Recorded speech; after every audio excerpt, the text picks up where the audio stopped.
नमस्कार मंडळी, कसे आहात? मजेत ना? आम्ही पण मजेत.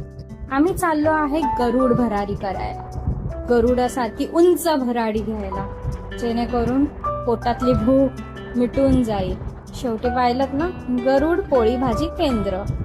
इकडे आमच्या पोटाची गरुड भरारी होणार आहे.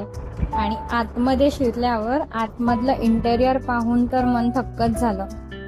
एवढे मस्त मस्त फ्रेम लावले होते, मजाच आली बघून.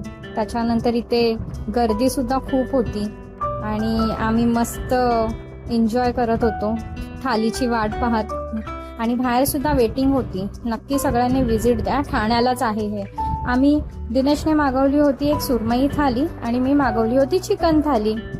आणि सुरमई थाली बघू शकता, सुकट होती. इकडे पापड, चपाती, रस्सा आणि सुरमई बघा किती मोठी आहे, हाताच्या पंजा एवढी. आणि पटकन म्हणतात ना, गरमागरम फिश होती. म्हणून दिनेशने थोडा पण म्हणतात ना, 1 सेकंड पण इकडचं तिकडे न करता पटकन ते तोंडात घातलं. आणि त्यानंतर मी मागवली होती चिकन थाली. माझी थाली यायला खूपच वेळ झाला. सगळ्यांची थाली आली होती आणि मी मात्र वाट बघत होती, आता येईल नंतर येईल. शेवटी आलीच.